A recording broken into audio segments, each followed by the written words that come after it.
자, 오늘은 사회과 교육론입니다. 사회과 교육론인데, 어제 뭐 말씀을 드렸던 대로, 지금은 이제 출제와 관련되는 어떤 범위, 제일 확정되어 있는 이제 과목이 사회과 교육론이에요. 그러니까 이제 전략 과목으로 이제 선택을 해야 되는 게, 사회과 교육론이다 보시면 돼요.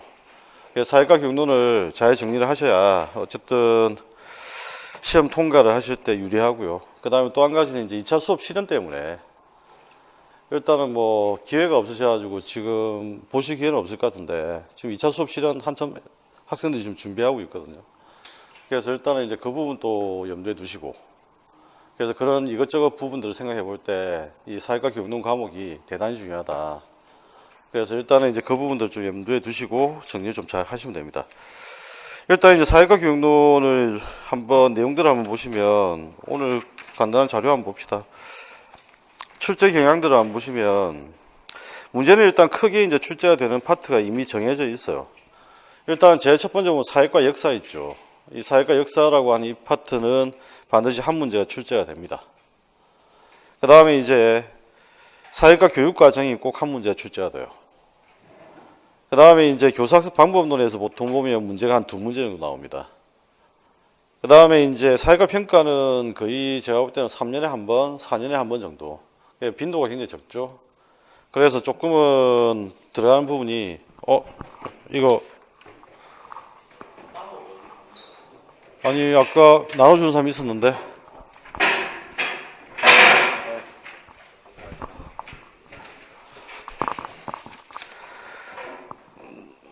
자, 그래서 사회과 평가는 4년에 한 번, 3년에 한 번 정도 출제가 되고요. 그 다음에 이제 사회과 교사 전문성이라고 하는 파트가 있는데, 문제는 뭐냐면 작년에 이제 차윤수 모경환 선생님 책이 개정이 되면서 이 전문성과 관련되는 PCK 부분이 빠졌어요. 그래서 지금 이제 교육과정 부분만 남아있는데, 그러면 이제 출제가 안 될 거냐? 그건 아니고, 제가 보기에는 사회과 교육론을 아마 개론서를 본다면 이제 한 권이 아니고, 아마 최소한 두 권이나 세 권 정도를 한번 봐야 되는 상황으로 좀 바뀌는 것 같아요. 왜 그러냐면 이거는 이제 강대현 선생이 원래 PCK를 전문적 교육과정 평가원에 있을 때 연구를 했었고, 사실은 강대현 선생이 이제 책을 써도 써야 되는 부분인데, 사실은 일부 내용이 이제 그냥 차윤수 모경환 선생님 책에 들어갔던 부분이거든요. 그런데 이제 그 부분이 이제 지금 현재 빠졌어요. 그럼 그 말은 무슨 말이냐면, 아마 제 생각에 조만간에 이제 강대현 선생님 책을 낼 거다. 제가 보기에. 그러니까 이제 그렇게 돼버리면 책이 일단 기본적으로 한 두 권, 아니면 세 권이 될 가능성이 큽니다. 그런데 일단은 올해 시험 같은 경우에 대비하시는데 크게 문제는 없을 거예요. 왜냐하면 지금 만들어 놓은 교재 자체가 지금 나와 있는 거의 대부분 책을 제가 선별해서 정리를 해 놓은 것들이거든요. 논문하고. 나중에 이제 뭐 한 7, 8월이나 또 9, 10월 달 되면 제가 논문들을 정리해 다시 한번 자료 정리해 드릴 거예요. 그러니까 지금 현재 일단은 뭐 책은 신경 쓰지 마시고, 그 다음에 바뀌는 내용이 있다, 그 다음에 삭제된 내용이 있으면 제가 말씀을 드릴 거예요. 그러니까 그 부분들 충분히 말씀을 드릴 테니까 걱정은 안 하셔도 됩니다. 자, 어쨌든 상황은 그렇다고 보시면 되겠고, 다문화 교육은 최근에 거의 출제가 안 됩니다. 왜냐하면 이제 역사 교육이 강조되면서부터 다문화 교육이 많이 위축이 돼요. 그래서 지금 현재는 어쨌든 다문화 교육이 거의 출제되는 분위기는 아니고, 그래서 일단은 기본적으로 말씀드렸던 대로 방금 이야기했던 그 5가지 주제가 일단 핵심인데, 문제는 이제 여기에서 보통 보면 관련 지어서 문항수가 내용적으로 봤을 때 한 10문항 이상이 돼요, 사실은. 왜냐하면 단편적으로 물어보는 것들이 섞여 있기 때문에. 그래서 그 부분들을 일단 감안해서 체크를 하시면 되고요. 그래서 우리가 이제 여기에 맞게끔 사회과 교육론은 지금 강의를 진행할 겁니다. 그래서 일단은 이제 그걸 참고로 해서 기본 이론 거기 참고 교재가 있는데, 그건 그냥 확인만 좀 해두시고, 그 다음에 2페이지 넘겨보시면 강의 일정이 나옵니다. 어제 말씀드렸던 대로 일단 7주차가 되는 2월 16일 날 설 연휴 때는 일단 휴강을 하게 될 거고요. 그 다음에 이제 그 전에 아마 진도가, 사회과 교육론은 크게 진도상에서는 문제는 없을 거예요. 그래서 크게 이제 부담을 안 가지셔도 상관이 없고요. 그 다음에 이제 시험 대비 방향과 관련된 이야기는 어제 이제 말씀을 좀 드렸던 이야기예요. 그래서 특히 사회과 교육론은 기출문제 분석이 정말 중요하다. 그래서 기출문제를 1월, 2월 달에는 한번 구경을 해볼 거예요. 어떤 주제들이 출제가 됐는지 확인을 해보고, 그 다음에 이제 합격을 위해서 우리가 필요한 것들이 있는데, 지금 만약에 이제 작년이나 그 다음에 재작년의 문제를 기준으로 해서 만약에 말씀을 드린다면, 솔직히 말하면 이제 암기할 게 없어요. 특별하게 암기할 게 없어요. 왜 그러냐면 지금 교육학도 그렇고 서술형도 그렇고 채점을 굉장히 완화시켜서 채점을 하고 있는 분위기예요. 그러면 작년하고 이제 재작년 분위기를 가지고 이야기를 하자면 암기를 해야 되는 게 아니라 같은 말을 비슷하게 써도 채점이 된다는 이야기예요. 그게 이제 예전에 이제 채점 들어왔던 그 선생님 한 분이 저하고 이제 점심을 먹을 일이 있었는데 그분하고 이제 같이 프로젝트 하는 게 있어가지고 점심을 먹는데 그분이 이제 뭐라고 하시냐면 이번에 채점을 갖다 왔는데 그 말씀을 하시더라고. 지금 자기들은 비슷한 말이니까 이걸 맞다고 채점해 주고 싶은데 어떤 경우에는 출제자가 이 단어가 없기 때문에 안 된다고 자꾸 칼같이 끊더라. 근데 학생들이 그래 고생을 하는데 지금 현재 그걸 무조건 틀렸다고 하는 건 좀 옳지 않은 것 같다. 계속 그 이야기를 했어요. 그 말은 무슨 말이냐면 채점에 들어간 이제 교사들도 채점을 하면서 이걸 문제 제기를 계속 하는 거예요. 이거 맞다고 해줘야 되지 않냐. 어차피 다른 말이지만 비슷한 말인데. 그러니까 이게 이제 이런 식으로 이제 채점이 되니까 사실은 서술형 같은 경우에는 작년 때도 그렇고 올해도 그렇고 제가 보기엔 서술형 편차가 잘 안 나요. 크게 이제 그 내용에서 벗어나지 않는 걸 쓰면 거의 맞다고 해주는 분위기예요. 그러니까 이걸 이제 감안하면 굳이 이걸 막 외우거나 철저하게 뭘 해야 되는 문제가 아니고 전체 흐름 속에서 내가 이걸 그냥 생각나는 대로 서술할 수 있는 정도면 충분한 거예요. 그러니까 이제 어제 말씀드렸던 대로 계속 반복해서 책을 좀 읽어달라. 일단은. 그렇게 하고 요구되는 내용들을 제시문이나 그 다음 논제를 활용해서 작성하는 걸 훈련을 하시면 돼요. 그래서 이건 이제 차차 아마 여러분들 익숙해질 거니까 그것들을 좀 기억을 하시고 그래서 일단은 이제 그렇게 말씀드린 부분하고 그 다음 학습 방법에서 어제 말씀을 다 드렸던 이야기입니다. 그래서 오늘 아마 그 말씀 드릴지 모르겠는데 그 서브노트 작성할 때 아니면 내용을 정리를 할 때 어떻게 이제 단순화를 시킬 것인지 그 학습 방법이 일단 이야기 하나 남았죠. 그걸 이제 나중에 강의 진행 도중에 한번 말씀을 드리고요. 자, 이렇게 해서 일단은 사회과 교육론은 이런 방법을 좀 대비를 하시면 되겠다. 그 다음에 이제 사회과 교육론과 관련되는 강의 진행은 말씀드린 대로 교과서에 한번 내용을 한번 봅시다. 교재 내용 28페이지 잠시 한번 보시면 어제도 제가 이제 법 교재를 가지고 말씀을 드렸는데 제 교재의 제목이 좀 약간 특징이 좀 있어요. 그게 뭐냐면 이제 그 안에 있는 내용들을 압축해서 이렇게 제목으로 만들어 놨어요. 가급적이면. 그러니까 이제 제목을 통해서 어떤 내용이 있을지가 좀 짐작될 수 있도록 만들어 놨고 그 다음에 그거의 핵심적인 내용들 요약 정리해 놨기 때문에 일단은 제목만 미리 예습을 하셔도 상당 부분 많은 부분이 예습이 가능합니다. 그래서 그 부분들을 일단 이해를 하시고요. 정리를 하시면 되겠고 그 다음에 이제 진도는 어떻게 나갈 거냐면 사회과 교육론은 기출문제 구경을 먼저 하고 그 다음에 내용을 정리하고 그 다음에 또 기출문제 한번 확인들 좀 잠시 간단히 내용을 정리하는 방식으로 일단 말씀을 드릴까 합니다. 그래서 일단은 무엇이 출제가 됐는지 이것들을 확인을 기출문제 확인을 좀 하고요. 그 다음에 내용을 정리하고 이런 방식으로 확인할 수 있도록 그렇게 합니다. 자, 우선 이제 사회과 교육이 무엇이냐라고 하는 이야기부터 한번 이야기를 해봅시다. 학교 다닐 때 사회과 교육을 다들 사랑하셨죠?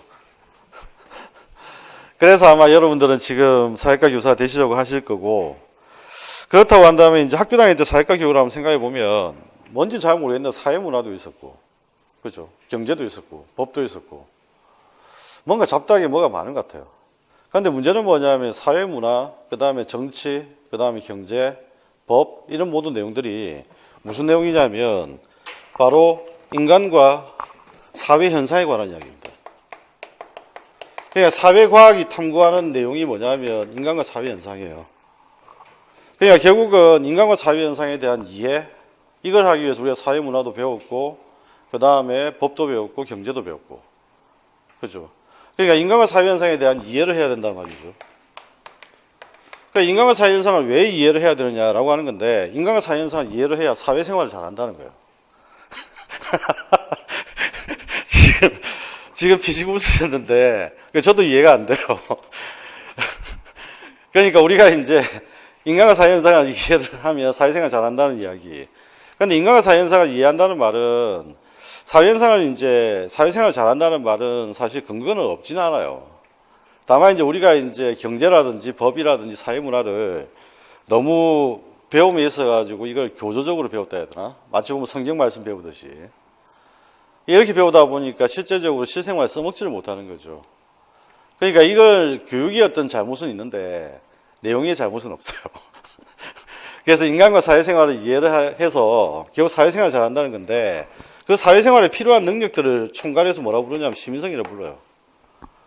결국 이제 학교의 사회과 교육은 인간과 사회생활, 사회현상을 이해를 통해서 시민성을 함양하는 게 바로 사회과 교육의 역할입니다. 그러면 이제 인간과 사회현상 이해라고 했는데 인간과 사회현상을 다루고 있는 과목들이 뭐죠? 인간과 사회현상을 다루고 있는 과목들이 가장 핵심이 뭡니까? 핵심이 인문학이에요, 사실은. 사람에 대한 이야기. 그죠? 그러니까 이제 인간과 사회현상 이해를 위해서는 인문학이 바탕이 되어 있고, 우리가 인문학이라고 한다면 줄여서 뭐라고 부릅니까? 문사철이라고 불러요. 문사철. 들어보셨죠? 문이 뭐죠? 문학을 이야기하는 겁니다. 사는 역사를 이야기하는 겁니다. 철은 철학을 이야기하는 겁니다. 근데 사회과학의 가장 기본이 되는 건 당연히 철학이에요. 그 다음에 또 한 가지는 사회과학을 잘 하시려면 역사를 많이 아시면 사회과학을 잘 하십니다. 그 다음에 이제 이 인문학을 바탕으로 해서 만들어졌던 20세기에 만들어졌던 게 사회과학이에요. 여러분들 경제학이 언제 만들어진 줄 혹시 아십니까? 경제학이 만들어진 게 캠브리지 대학에 마샬이 한계 효용 이론을 제시를 하고 그래서 만들어진 경제학이 만들어졌던 때가 1923년이에요. 그러니까 경제학의 역사가 그렇게 오래 안 됩니다. 그게 무슨 말이냐면 사회과학의 역사 자체가 오래 안 돼요.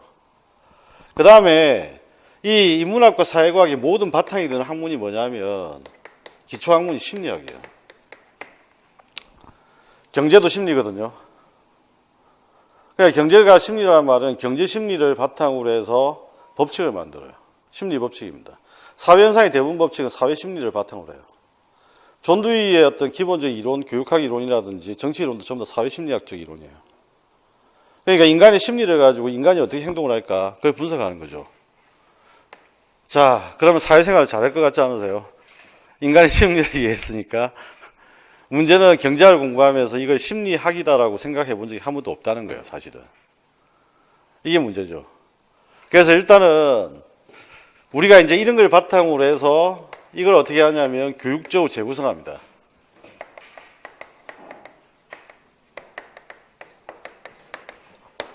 교육적으로 재구성해서 학생들한테 가르치면 이게 사회과 교육이 돼요. 그래서 이 교육적으로 재구성한다는 말이 바로 무슨 말이냐면 교육과정을 조직한다 그 이야기죠. 교육과정 조직한다. 자, 이렇게 해서 결국은 시민성을 키워주는 겁니다. 그럼 시민성은 말씀드렸던 대로 이거죠. 사회생활을 잘할 수 있는 능력. 그럼 사회생활을 잘할 수 있는 능력은 뭐가 될까? 바로 핵심이 문제 해결 능력입니다. 한번 제가 여쭤볼게요. 문제 해결 능력은 구체적입니까? 추상적입니까? 문제 해결 능력 하면 딱 여러분들 뭐가 생각나세요? 문제 해결 능력 뭐가 생각나세요?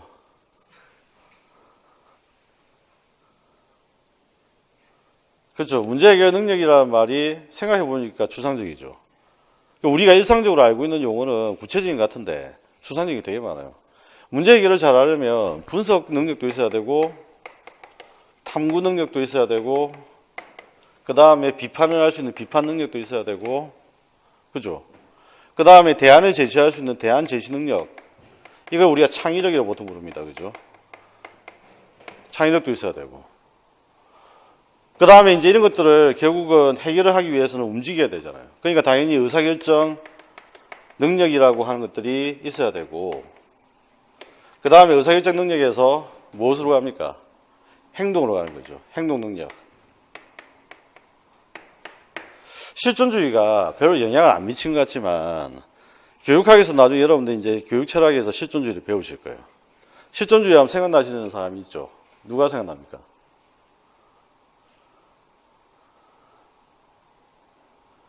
뭐 샤르트르도 있고 소설을 치면 까미 이방인 같은 소설도 있고 이게 실존주의입니다. 그죠? 그럼 실존주의에서 제일 강조한 게 뭘까요?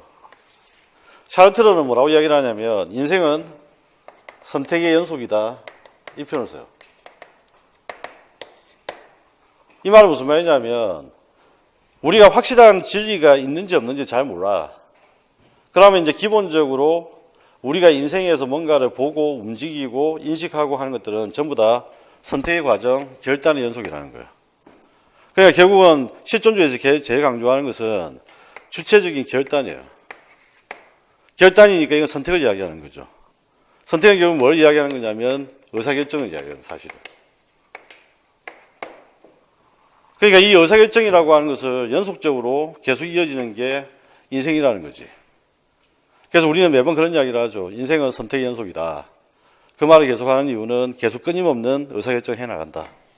이 의사결정은 결국 문제 해결부터 시작해서 모든 것들이 포괄되는 이야기입니다. 내용들 자체가. 자, 이것들을 지금 현재 우리가 다루는 것이 결국은 사회과 교육입니다. 그럼 사회과 교육을 한번 정의를 한번 내려봅시다. 어떻게 정의를 내릴 수 있냐면 사회과 교육이라고 하는 것은 인간과 사회 현상을 이해하고 시민성을 함양하기 위해서, 그죠? 다양한 학문적 영역을 내용을 가지고 다양한 교수 방법으로 지금 현재 학생들을 가르치는 교과목이 사회과 교육인 거예요. 이 정의가 이제 기본적으로 제일 많이 쓰이는 정의입니다. 그래서 그 28페이지 맨 밑에 사회과에 대한 정의가 나오죠.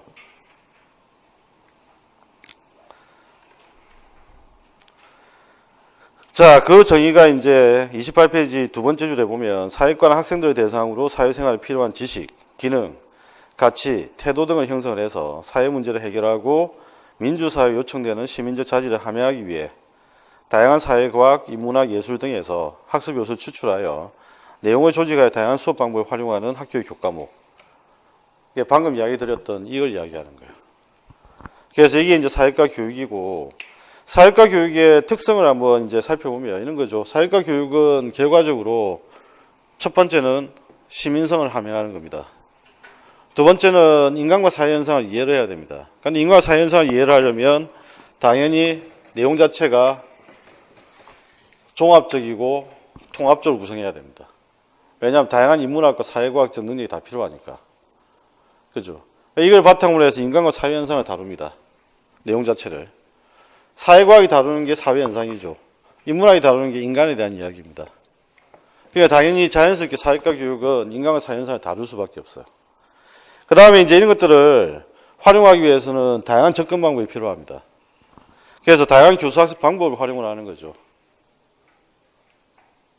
그 다음에 이제 마지막으로 사회과 교육이 탄생하게 되었던 가장 결정적인 맥락은 뭐냐면 공교육의 도입이에요. 그 공교육의 도입과 맞물린다는 얘기인데 공교육은 사실 국가적 요구, 사회적 요구에 의해서 도입되는 겁니다. 공교육의 처음 시작은 뭘까요? 군인 양성 교육이었어요. 그 다음에 두 번째는 뭐였냐면 노동자 교육이었어요. 일을 시켜 먹어야 되는데 말을 알아 먹어야 되잖아요. 그죠? 그러니까 이제 일을 시켜 먹기 위해서 말을 가르치는 거예요. 전쟁을 치르기 위해서 훈련을 시키는 거예요. 공교육의 시작은 이겁니다. 그러니까 이거는 모든 어떤 공교육의 어떤 기본적인 틀은 국가적 요구나 사회적 요구에 민감할 수밖에 없어요. 그래서 이 특징들을 기본적으로 가지고 있는 게 사회과 교육이다, 그 이야기입니다. 자, 그런데 이제 오해를 하지 마셔야 되는 게 한 가지 있어요. 뭘 오해를 하지 마셔야 되냐면 30페이지에 나와 있는 사회과학과 사회과 교육은 서로 다른 개념이라는 이야기예요. 우리가 사회과 교육의 학문적 배경은 사회과학이다. 이 말은 맞아요. 그죠? 사회과 교육의 학문적 배경은 사회과학이다. 이 말은 맞아요. 그런데 사회과학과 사회과 교육은 차원이 틀려요. 사회과학의 목적은 뭡니까?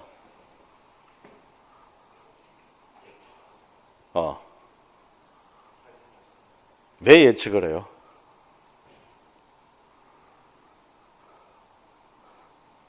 왜 예측하죠? 사람들은 끊임없이 뭔가 정보를 취하려고 노력을 합니다. 왜 그렇죠? 불안해서 그렇습니다. 예측을 하려고 하는 이유는 예측의 목적은 안정감 때문이에요. 그러니까 사회과학을 통해서 뭐냐면 문제를 해결하고 사람들한테 심리적인 안정감을 제공하는 거, 이게 목적이에요.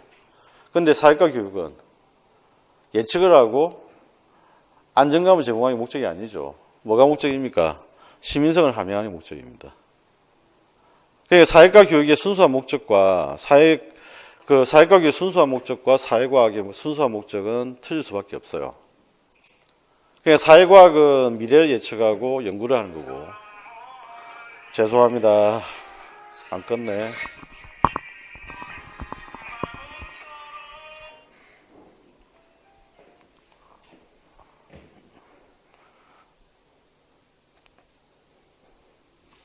껐다고 생각했는데 죄송합니다. 자, 그래서 사회과 교육과 사회과학은 순수하게 예측, 이 예측이라고 하는 측면에서 서로 다르다는 이야기죠.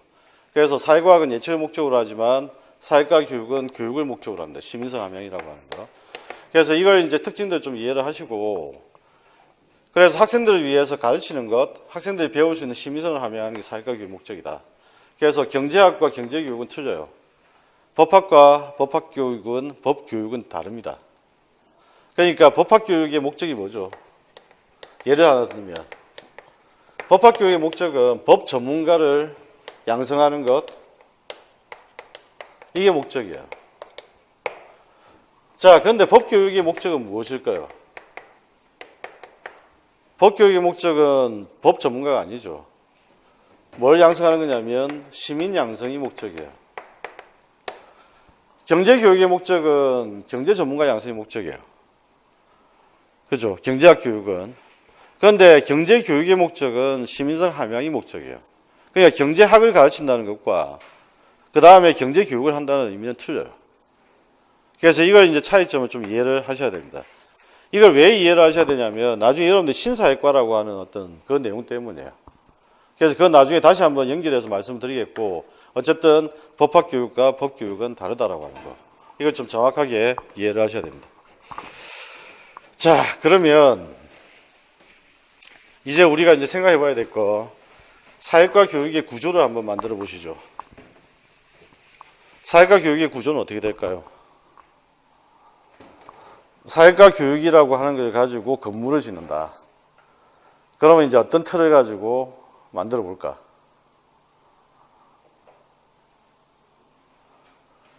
교육의 어떤 기본 요소를 가지고 해야 되는데, 교육학 같은 경우에도 교육의 기본 요소가 세 가지로 보통 제시되어 있습니다. 근데 그건 이제 교육학에서 이야기하는 이제 기본 요소, 교육학 기본 요소를 이야기하는 거고, 교육의 어떤 기본적인 요소는 무슨 말이 붙어도 상관없어요. 사회과 교육이든 통일 교육이든 다문화 교육이든 장애인 교육이든 기본적인 그 교육 구조는 네 가지로 이루어집니다. 하나는 뭐냐면 당연히 목표가 있어야 되겠죠. 두 번째는 뭐죠? 뭘까요? 목표를 달성하기 위해서는 교육할 내용이 필요합니다. 그죠? 그 다음에 이제 이 내용을 가지고 어떻게 가르칠 것인가가 필요하죠. 그게 바로 뭐죠? 예, 방법적인 측면입니다. 그 다음에 마지막으로 뭐죠? 예, 평가라고 하는 측면입니다. 그래서 이게 이제 기본적으로 교과 교육론의 어떤 기본적인 골격이자 강론이에요. 그러면 이제 지금 이제 그 교과서라든지 교재의 내용은 어떻게 구성되어 있는 거냐면 사회과 교육론,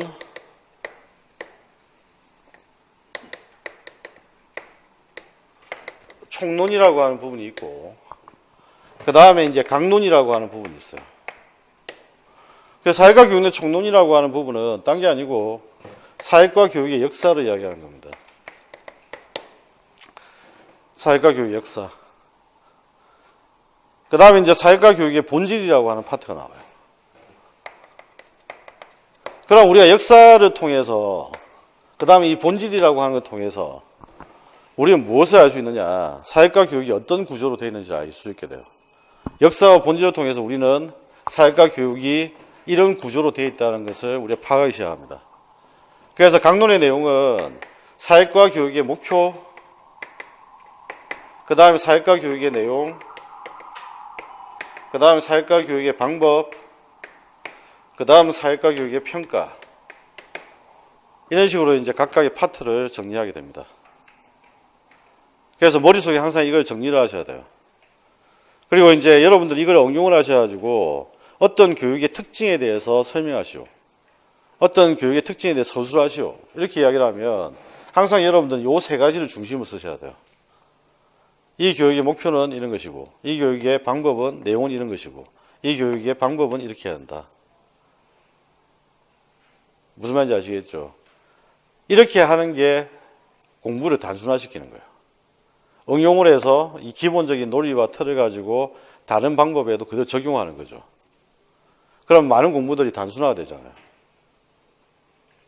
이해되시나요? 그래서 이걸 계속 훈련들을 좀 하셔야 됩니다. 그렇게 해야만 내용이 단순화가 돼요.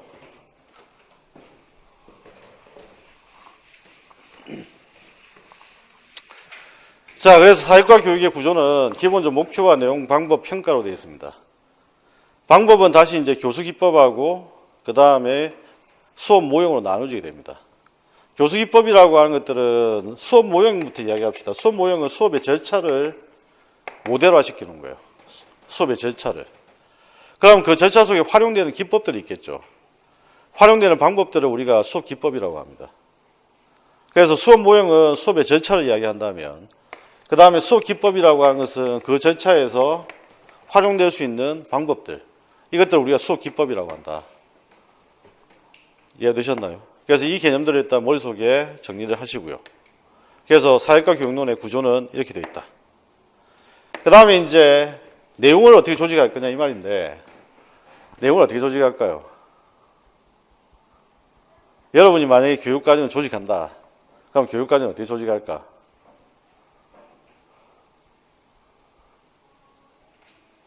어떻게 만들면 좋을까요? 우리가 만약에 수업을 한다면, 나중에 이제 수업을 한다면, 수업을 어떻게 구성을 할 것인지를 고민해야 되잖아요. 나중에 이제 여러분들 이제 교육학을 공부하시면 교육과정 설계 같은 공부를 하십니다. 그럼 교육과정 설계 같은 공부를 한다면 어떻게 하는 거예요? 어떤 계획을 세워서 어떻게 실행할 것인지를 구체화시켜 나가는 과정입니다. 그렇죠? 마찬가지로 교육과정이라고 하는 것은 교육 경험이에요. 학생들이 교실에서 경험하는 교육 경험을 이야기하는 겁니다. 그럼 그 교육 경험을 어떤 방식으로 전개해 나갈 것인지를 정하는 거예요. 이게 뭐냐면 우리가 이거는 이제 이번에 보니까 알뜰신잡인가 거기서도 이제 이런 표현이 나오던데 시퀀스라고 하는 표현이 나와요. 시퀀스라는 표현이. 그러니까 어떤 순서대로 어떤 연계된 방식으로 조직할 것이냐. 그래서 우리가 조직이라는 말이 한자어로 뭐냐면 직조입니다. 직조. 옛날에 여러분들 그 역사 시간에 보면 배틀 짜는 거 보셨죠? 배틀 짜는 거 보면 나달과 씨알이 있잖아요. 이렇게 만드는 거. 그럼 이 모양새를 한번 잘 보세요. 이 모양새를 보면 지금 현재 횡으로 된 줄들이 있어요. 수직으로 된 줄들이 있죠. 교육과정도 이렇게 짜는 거예요. 조직을 만든다는 이 말이에요. 여기 지금 행정학 공부하신 분 계시잖아요. 행정학 공부하신 분들도 행정조직이라고 하는 걸 공부했죠. 행정조직 공부할 때 어떻게 행정학에서 이야기를 하냐면 수평적인 조직, 수직적 위계구조 이렇게 이야기를 해요. 마찬가지로 교육과정도 조직을 한다는 말은 수평적으로 어떻게 짤 거냐, 수직으로 어떻게 짤 거냐 이걸 이야기하는 겁니다. 그래서 그 조직이라는 말을 한자어를 잘 풀어보시면 그 조직의 이제 모양새가 그려지죠. 왜 그러냐면 한자어를 모르면 사실 한자어를 많이 하면 공부할 때는 굉장히 유리합니다. 왜 유리하냐면 한자어 자체가 상형문자잖아요. 네, 상형문자이기 때문에 이게 시각적으로 와닿아요. 여러분들 영어 단어 공부할 때 어떻게 공부를 하셨나요 혹시? 영어 단어를 공부할 때 막 사전 가지고 외우셨죠. 그런데 영어 단어를 공부할 때 제가 제일 신기했던 게 그거였어요. 귀가 안 들리는 장애우들 있잖아요. 귀가 안 들리는 장애우들을 위해서 영어 단어 학습법이 어떻게 제시되는지 혹시 보신 적 있으세요? 어떻게 하냐면 장면을 보여주고 단어를 보여줘요. 귀가 안 들리잖아요. 그러니까 예를 들면 사진이라는 그림을 보여줘요. 그리고 영어 단어를 설명해요. 그러니까 시각적으로 딱 눈에 보이도록 하는 거죠. 그게 마찬가지예요. 한자어는 한자어를 알면 이게 시각화가 되는 거예요. 자연스럽게. 그래서 한자어를 많이 알면 그래서 약간 공부할 때 도움이 된다. 자, 일단은 이런 구조로 되어 있다라고 하는 거 이것들을 한번 확인을 좀 하셨고 그 다음에 그 구조에 들어가 있는 32페이지에 각각의 내용들이 간단히 있는데 이 내용들은 나중에 전개를 하면서 말씀드리도록 그렇게 하겠습니다. 자, 이제 본격적으로 사회과 교육 역사를 봅니다. 우리의 사회과 교육은 당연히 미국에서 온 겁니다. 그러니까 미국에서 온 거라서 미국의 사회과 교육의 역사부터 공부를 하는 거예요. 제일 마음에 안 드는 부분인데 어쨌든 그렇지만 어쩔 수가 없습니다. 그렇죠? 수입 학문이니까. 자, 그러면 그 뒤로 넘어가서 기출문제를 먼저 한번 봅시다. 기출문제에 과연 도대체 어떤 문제를 묻고 있는지. 46페이지입니다. 46페이지에 보시면 기출문제 1번. 미국 사회과의 성립 과정에 나타난 역사적 사건들을 시대의 순서대로 바르게 배열한 것은 이래 되어 있어요. 여기에 이제 가장 기본적인 문제입니다. 이건 객관식 문제인데 사실은 객관식 문제일 뿐만 아니라 이건 주관식으로도 얼마든지 출제가 가능해요. 그래서 일단은 거기 보면 미국 사회과 교육협의회 NCSS라고 하는 기구가 있죠. 이게 굉장히 유명합니다. 사회과 교육하면 빼놓을 수 없는 학자가 뱅크스인데 그 뱅크스가 학회장을 지내기도 했었고 미국 사회과 교육에서 제일 많이 활동을 하는 학회입니다. 그 다음에 이제 또 제일 유명한 학회 중에 하나가 미국 교육협회입니다. 이게 뭐냐면 한국교육학협회, 교육학회가 비슷한 거죠. 네. 우리나라로 치면 한국교육학회입니다. 그 다음에 이제 그 밑에 보시면 미국 교육협회가 또 나와요. 그럼 미국 교육협회에서 이제 10인위원회라고 하는 표현이 등장합니다. 10인위원회. 그 다음 미국 역사협회라고 하는 것도 우리 사회과 교육에 빼놓을 수 없습니다. 왜 그러냐면 사회과 교육은 역사와 지리가 먼저 시작됩니다. 아시겠나요? 원형은 역사와 지리에 시작됩니다. 자, 그래서 시대순을 잡는 것이 일단 문제가 하나 출제가 됐고, 그 다음에 2번을 한번 볼까요? 미국 사회과 발달 과정에 나타난 교육활동에 대한 글이다. 이 교육활동이 일어난 시기에 발생한 교육활동 옳은 것 되어 있는데, 사회과를 핵심으로 언어, 수학, 자연 등을 주변에 두는 것처럼 융합 혹은 통합된 광역교과를 핵심에 위치시키고 타교과를 주변에 위치시키는 중해교육과를 실현하고자 하는 활동이 활발하였다. 여기 키워드가 뭘까?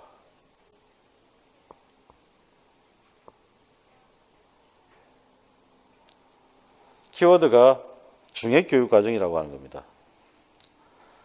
그래서 이 중해교육과정이 실천되어 있는 시기를 찾는 겁니다. 같은 동시대와 관련되는 문제입니다. 그러니까 역시 이것도 마찬가지로 역사, 시간적인 어떤 흐름의 문제죠. 그 다음에 이제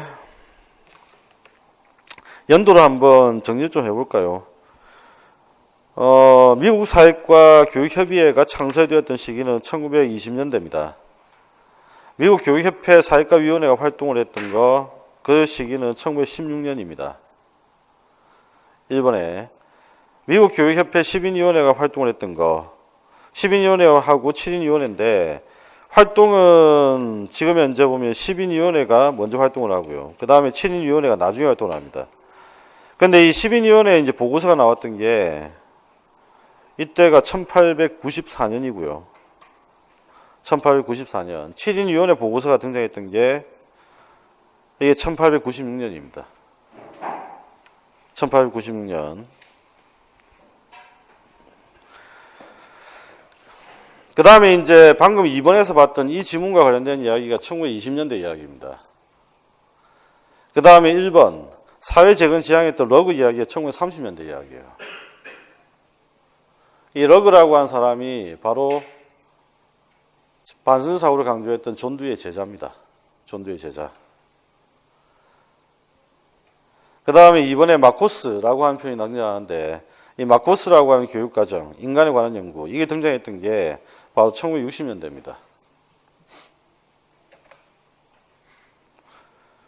자, 그러면 이제 47번에 3번 한번 봅시다. 전미교육협회 10인위원회 또 나왔죠. 보이시나요? 이게 언제라고 했죠? 1894년. 그 다음에 학교교육의 책무성 강화에 대한 요구를 반영하는 교육과정 표준화 운동의 결과에 대했는데 이거는 이제 무슨 뜻이냐면 이 이야기예요. 학교 교육의 책무성을 강화시킨다는 말은 학생들의 학업 성취도가 너무 낮다는 겁니다. 학업 성취도가 낮은 이유는 책임은 누구한테 있다? 학생들이 공부 못하는 책임은 누구한테 있다는 거예요? 학교한테 있다. 그래서 학교의 책무성 강화를 시켜야 되겠다. 그게 바로 이제 교육관리 표준화입니다. 이게 언제냐면 1990년대입니다. 스트랜드. 그래서 이때 이제 중요한 표현들 교육관리 표준화, 스트랜드라고 하는 키워드예요. 그 다음에 5번 같은 경우에는 1916년 보고서죠. 이것도 역시 일본에서 우리가 봤습니다.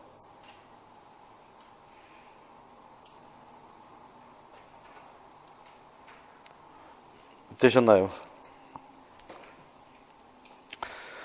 그 다음에 이제 3번이 문제인데 3번은 동그라미 1번 같은 경우에는 지금 현재 차우수 모의한쌤 책에서 내용이 빠져버렸고요. 빠졌는데 옛날 책에는 이제 이게 몇 년도로 표시가 되어 있었냐면 1980년도로 표시가 되어 있었어요. 예전 책에.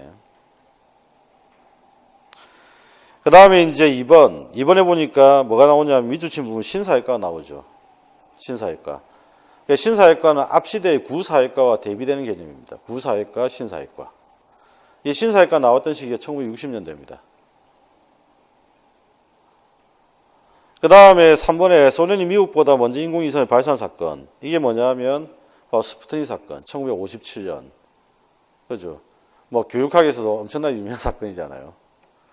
그 사회과 경로에서 엄청나게 중요한 사건이에요.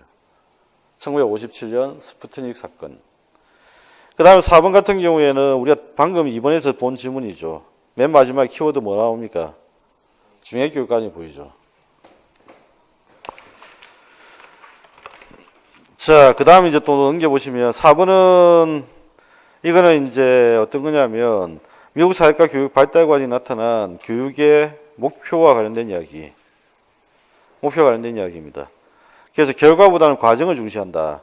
일상생활 속에 직면하게 되는 문제 해결에 필요한 지식과 가치 탐구하는 과정에서 시민적 자질이 육성된다 이야기인데 일단은 핵심적인 포인트는 그거죠. 일상생활에 직면하게 되는 문제 해결에 필요한 지식과 가치입니다. 이건 이제 존두이적 관점이에요. 그래서 이게 반성 탐구 관점이죠. 반성적 탐구 관점이라고 합니다.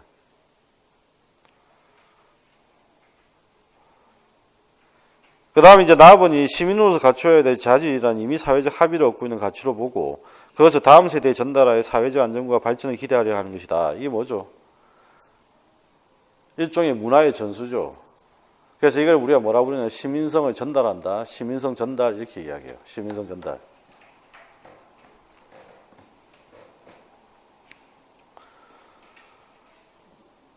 그 다음에 다음번에 사회과를 구성하는 학문의 지식구조와 탐구 방법을 학습함으로써 과학적이고 합리적인 사고를 할 수 있고 그것이 바람직한 시민적 자질 향상의 기초가 될 수 있다. 이건 뭐죠?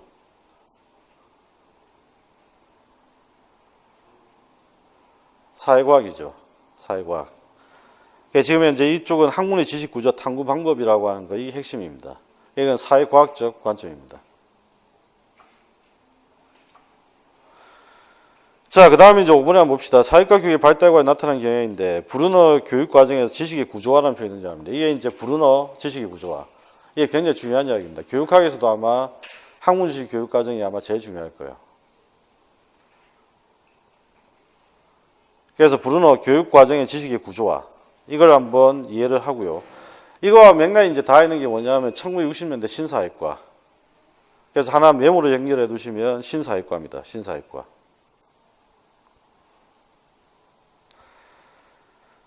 그 다음에 이제 뱅크스가 사회탐구와 가치탐구에 의해 합리적 의사결정을 내리는 것을 강조했다라고 되어 있는데 이 논문을 발표했던 거, 이 논문을 발표했던 게 뱅크스가 발표했던 게 1974년이에요. 논문을 발표했던 시점이.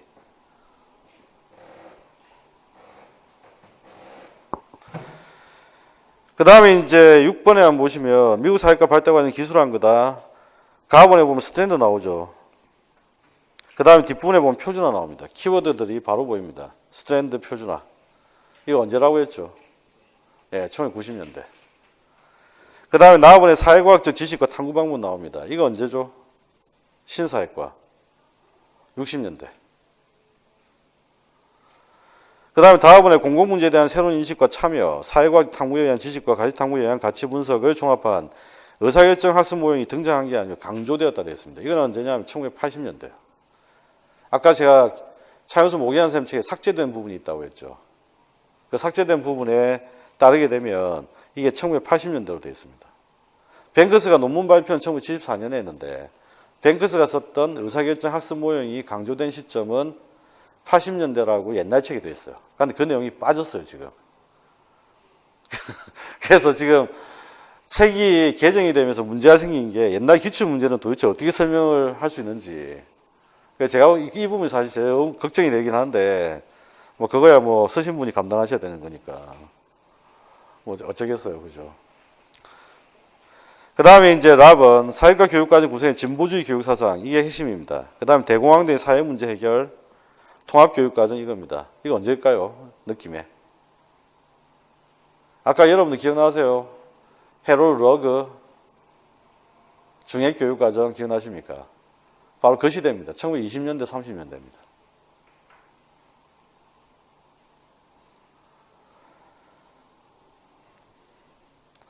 마업은 제가 볼 때는 올해 분명히 나올 만한 문제인데 계속 지금 제가 나온다고 계속 강조하는 문제인데 계속 지금 나올 듯 하면서 안 나오거든요. 공민은 나왔는데 아직까지 민주주의 제문제는 아직 안 나왔어요.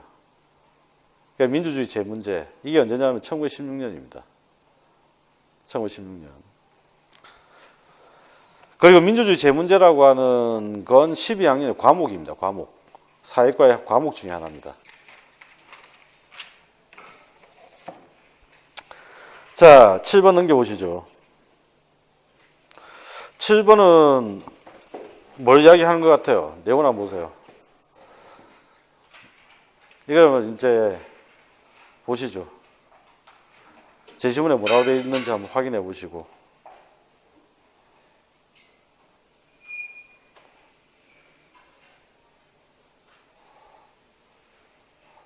맨 마지막에 보니까 앞에서 봤던 것 중에 마쿠스도 보이고, 그죠? 그 다음에 학문식 교육과정이라는 표현도 보이고.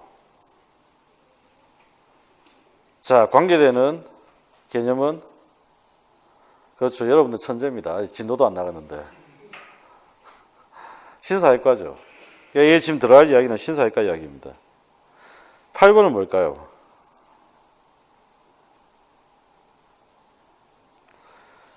예, 러그도 나오고, 중액입니다. 그죠? 예. 역시 여러분들 천재라는 걸 다시 한번 입증을 했네요. 진도도 안 나갔는데 어떻게 이렇게 다 맞출 수 있지? 자, 33페이지 한번 봅시다. 보시니까 어떠세요? 계속해서 반복 출제가 계속되고 있죠. 중요한 부분들이. 그러니까 사회과 교육론은 어쨌든 출제가 될 만한 것들 거의 다 출제가 나온 상태이기 때문에 표현을 달리해서 계속 나올 뿐이지 이걸 지금 현재 뭐 새로운 걸 추가를 하고 막 이렇게 해야 되는 상황이 아니에요.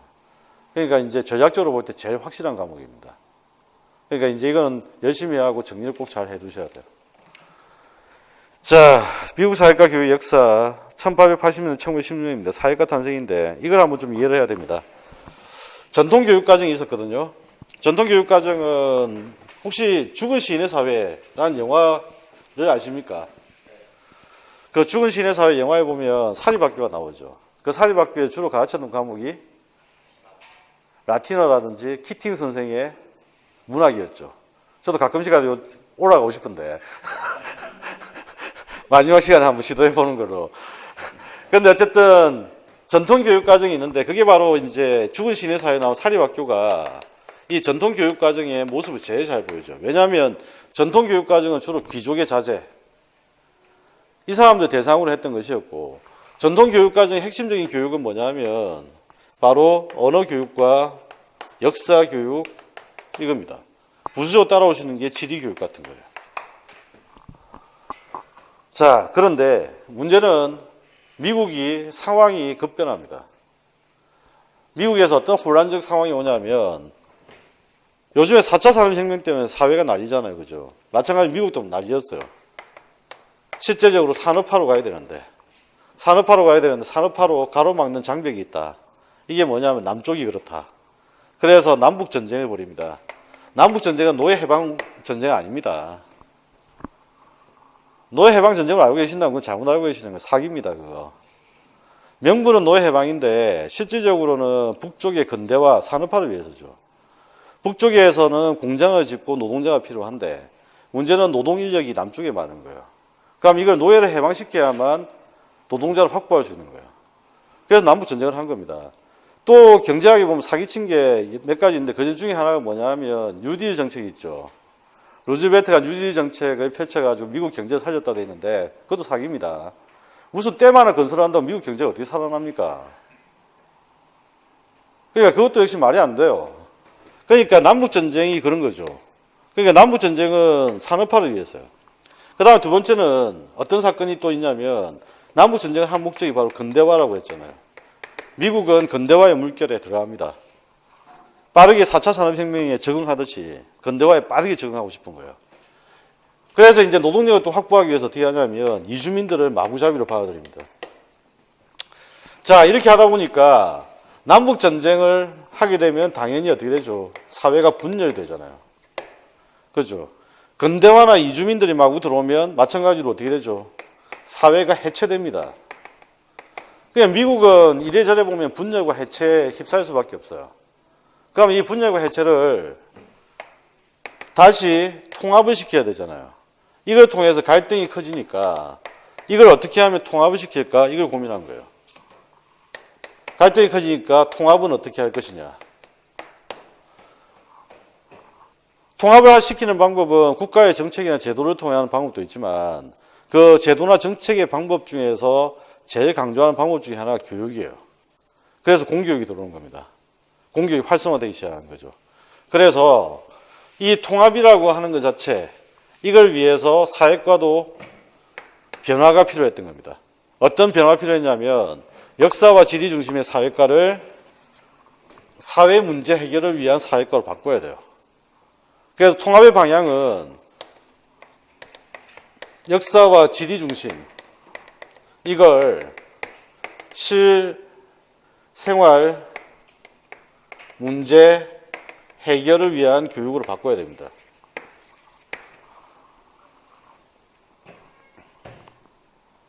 그럼 실생활 문제 해결을 위한 방법 제일 좋은 거 이거죠. 공장에 가라면 공장에 가고, 전쟁터에 와서 전쟁하라고 하면 전쟁하고, 말 그대로 뭐냐, 말 잘 듣고, 일 잘하고, 이런 거예요. 그러니까 뭐냐면 충성스럽고 유능한 시민이 필요했던 거죠. 이 당시에는 충성스럽고 유능한 시민이 필요했던 겁니다.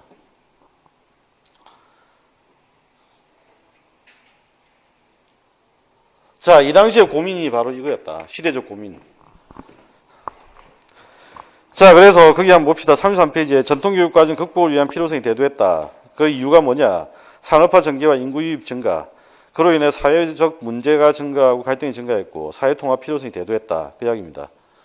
그래서 이번에 문제 해결 및 사회통합 필요성에 따라 교육개혁 요구가 터지게 되었고 그 교육개혁 요구에 따라서 나오게 됐던 게 34페이지. 전통교육 과정 극복을 위한 노력에 1번 바로 전미교육협회와 역사협회의 노력이 등장합니다. 제일 첫 번째 등장했던 게 동그라미 1번 전미교육협회 10인위원회의 조직과 활동, 이게 등장합니다. 10인위원회에서 보고서를 제출한 거예요. 동그라미 2번으로 가시면 미국 역사협회 7인위원회 활동의 보고서가 등장합니다. 역시 마찬가지로 새로운 역사교육 단계를 제시합니다. 자, 그런데 문제는 이번에 두 협회 활동에 대한 평가입니다. 보시면 아시겠지만 이 두 보고서는 실패입니다. 사회과 성립에 결정적인 영향을 미친 건 맞지만 동그라미 2번에 나와 있는 그 이야기죠. 시민적 자질 함양을 요구하는 사회적 요구에 적절하게 부응하지 못했다. 왜냐하면 귀족 교육에서 벗어나지 못했기 때문에요. 귀족 교육에서 벗어나지 못했던 거죠. 그러니까 시민적 자질을 요구했던 건데 이런 어떤 교육과정의 보고서 정도 가지고는 시민적 자질 함양을 하기가 어려웠던 겁니다. 자, 그래서 이제 본격적으로 다시 한번 또 전미교육협회가 나섭니다. 그래서 이 전미교육협회가 나서게 되는 어떤 배경들이 있는데 그게 바로 뭐냐면 첫 번째, 두 협회의 활동에 마음이 들지 않는다. 그래서 교육의 변화 요구가 빗발치는 거죠. 그 다음에 35페이지 메뉴에 나온 대로 사회개혁 운동이 전개됩니다. 대표적인 게 존두의 진보주의 사상이 영향을 미칩니다. 자, 그렇게 하고 전미교육협회 사회과위원회 활동이 다시 시작되는 거죠. 그래서 이제 등장했던 게 NEA 사회과위원회 활동이 시작됩니다. NEA 내 중등교육개혁위원회가 바로 CRSA라고 하는 기구예요. 그래서 이 CRSA라고 하는 이 기구가 등장했고, 그 다음에 이 기구에서 활동 끝에 바로 1910년 보고서가 나오면서 사회과가 창설됩니다. 그래서 이 1910년 보고서가 대단히 중요합니다. 자, 여기에서 이제 이야기하기를 훌륭한 시민 양성을 목적으로 하는 사회과의 창설을 주장을 합니다. 자, 이때 말하는 훌륭한 시민이라고 하는 건 이거죠. 충성스럽고 유능한 시민인 거예요.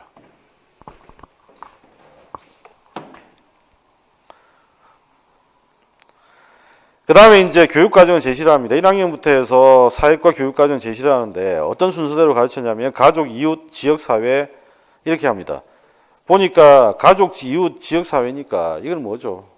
학습자의 활동 공간이 점차 넓어지고 있죠. 이렇게 우리가 순서를 잡는 걸 환경확대법이라고 합니다. 환경확대법. 이런 식으로 시퀀스를 잡는 걸, 그죠? 시퀀스를 잡는 걸 환경확대법이라고 합니다. 사회를 공부하면 잡다한 지식이 늘죠. 그래서 아마 여러분도 알뜰 신잡에 나갈 수 있지 않을까. 그 다음에 이제 내려와서 표시를 반드시 해둬야 되는 게 있죠. 7, 8학년에 지리, 역사, 뭐가 보이죠? 공민이 보입니다. 앞에 보고서 등에서는 공민이라고 하는 표현이 없었어요. 그죠? 그 다음에 9학년에 뭐가 보이죠? 또 공민이 보입니다. 12학년에 기출문제에서 봤던 게 등장합니다. 뭐가 보입니까? 민주주의 제문제가 보입니다. 그래서 이 보고서에서 제일 주목해야 되는 부분은 공민과 민주주의 제문제입니다. 이 공민이 바로 지금 여러분이 공부하는 일반 사회를 지칭하는 개념이에요. 우리나라도 공민이라는 표현을 쓰고 싶었는데 문제는 이 공민이라는 표현을 누가 쓰고 있냐면 일본이 쓰고 있어요. 그래서 이제 우리나라가 이걸 같이 쓰면 그죠? 반일 감정이라고 하는 이 틀 때문에 이걸 안 쓰는 거예요, 사실은. 그런데 어쨌든 공민이라고 하는 표현을 일반 사회다. 아시겠죠? 그럼 일반 사회의 특징이 뭐예요? 사회학도 있고 문화인류학적 배경도 있고 법적 배경도 있죠. 그러면 민주주의 제문제는 어떤 것 같아요? 각종 문제죠. 그럼 공민과 민주주의 제문제의 공통점이 뭘까? 통합적 교과목이라는 겁니다. 통합 교과목. 그렇죠. 통합 교과목이라는 겁니다. 자, 그래서 그 밑에 니은에 보면 두 번째 줄에 밑줄 칩시다. 민주주의 제문제를 교수함에 따라 사회과의 통합 교과적 성격이 드러났다.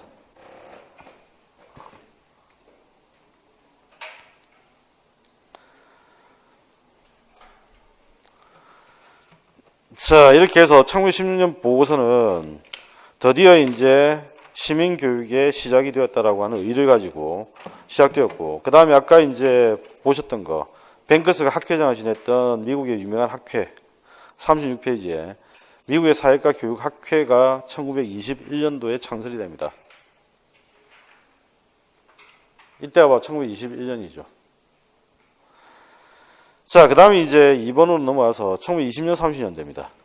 20년, 30년대 아까 기억나십니까? 기출문제에서 뭐뭐 보이셨죠? 뭐뭐 보셨죠? 중해교육과정, 그 다음에 해롤드 러그, 사회문제, 진보주의, 이게 보였잖아요. 그러니까 1920년대, 30년대는 딱 핵심적인 내용이 두 가지예요. 존 듀의 영향을 받았던 진보주의라고 하는 큰 흐름이 하나 등장합니다. 그래서 미국의 교육학의 큰 두 흐름을 이야기하자면 진보주의 흐름과 보수주의 흐름이에요. 이거는 미국 원서를 보면 전부 다 그래 돼 있어요. 미국 원서를 보면 미국 교육학의 두 가지 흐름이 있는데 진보주의와 보수주의 두 가지 흐름이 있다. 그래서 이 기본적인 보수주의 흐름에 반발하는 진보주의 흐름이 이때 등장합니다. 그 다음에 이제 사회 재건주의라고 하는 게 진보주의에서 파생되어서 등장하는 흐름이 있어요. 이 사회 재건주의, 진보주의의 대표적인 사람은 존 듀이입니다. 그죠? 사회 재건주의의 대표적인 사람은 존 듀이의 제자였던 바로 해롤드 러그입니다. 둘 사이는 스승과 제자의 관계죠. 존 듀이가 제일 관심을 이제 가졌던 건 딴 게 아니죠. 아동의 흥미와 관심을 끌만한 내용을 가지고 교육을 해야 한다. 옛날 내용은 재미없다. 전통, 문화, 이런 것들, 가치. 그래서 존 듀이가 강조했던 것은 딴 게 아니었고 뭐였죠? 바로 아동의 흥미와 관심. 이걸 강조를 했었고. 그러니까 이거는 결국 뭐냐면 이걸 통해서 경험을 강조했습니다. 그렇죠? 경험을 강조했던 가장 근본적인 이유는 반성적 사고 때문이죠. 그래서 이걸 통해서 결국은 반성적 사고를 함양을 했던 거고. 근데 반성 사고는 왜 필요했습니까?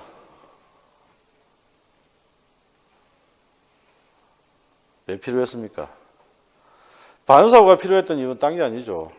필요했던 가장 근본적인 이유는 전 근대와 근대로 나누는 이 패러다임의 전환 때문이에요.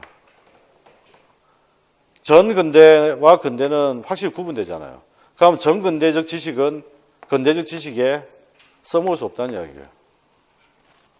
그러면 어떻게 해야 되냐면, 예를 들면 이제 아버지가 뭐라고 이야기를 하면 아이는 어떻게 이해해야 되냐면 다시 반성 사고를 통해서 아버지의 말을 재수정해야 됩니다.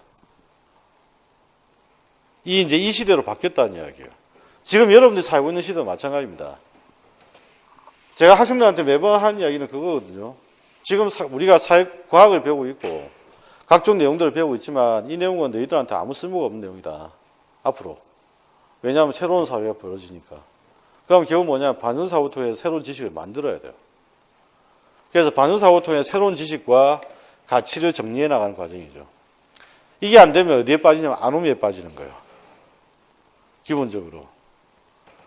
그래서 이 반성사고라고 하는 것들을 강조를 하고 이걸 위해서 이제 어떻게 하냐면 바로 통합교육과정이라고 하는 거. 이걸 이제 강조하는 흐름이 진보주의입니다. 그래서 아까 우리가 이제 기출문제에서 배웠던 어떤 내용이 있었죠? 중핵교육과정이라는 표현입니다. 사회재건주의 러그는 뭘 강조했죠? 말 그대로 사회재건을 강조합니다. 미국 경제가 제일 어려웠을 때가 1930년대 대공황이었잖아요. 그러니까 대공황을 극복을 하고 미국 사회를 다시 재건하자는 이야기예요. 그러면 이제 대공황 당시에 이제 벌어졌던 미국의 각종 사회 문제, 이 사회 문제를 해결할 수 있어야 된다. 그래서 어떻게 하냐면 사회 문제 해결을 위한 교과서를 제작을 합니다. 이게 바로 해롤 러그 이야기입니다. 그래서 20년대, 30년대 이야기는 이 두 가지가 가장 핵심적인 흐름과 이야기다. 옛날에는 이렇게 정리가 안 되어 있었는데 제가 이렇게 정리를 했던 거였고 안 되어 있었거든요. 그러니까 차영선 모의한 선생님도 이제 이 두 가지 흐름을 나눠놨어요. 예전에는 이게 표현이 안 되어 있었어요, 사실은. 그런데 지금 이제 바뀐 책에는 이게 정리가 되어 있습니다. 자, 그래서 이 내용으로 이렇게 간단히 정리를 하시면 됩니다. 그 다음에 이제 50년대는 바로 뭐냐면, 바로 이제 보수주의 흐름이죠. 2차 대전이 끝났습니다. 2차 대전이 끝나고 시대적 배경을 하나 기억하시면 돼요. 시대적 배경은 미소냉전 체제, 그 다음에 이제 미국 사회는 메카시 열풍이 막 불어닥칩니다. 무슨 말이냐면 공산주의자들을 때려잡는다는 이유로 때려잡는 분위기였거든요. 그러니까 어떻게 했냐면 애국심이라든지 이데올로기 논쟁이라는 게 엄청나게 강조됩니다. 그래서 존 듀이하고 해롤 러그가 엄청나게 욕을 먹었던 시대도 바로 이때입니다. 미국 내에서. 보수주의 흐름이죠. 보수주의 흐름. 그래서 이렇게 보시면 돼요. 진보주의, 보수주의, 진보주의, 보수주의가 계속 세력을 잃었다가 세력을 회복했다, 세력을 잃었다, 회복했다, 이 과정을 계속 반복하는 거죠. 그 이 내용 자체가. 예. 자, 여기까지가 이제 구사회과 이야기예요. 이제 앞으로 이제 60년대 신사회과 이야기를 할 겁니다. 잠시 쉬었다가 하도록 하죠.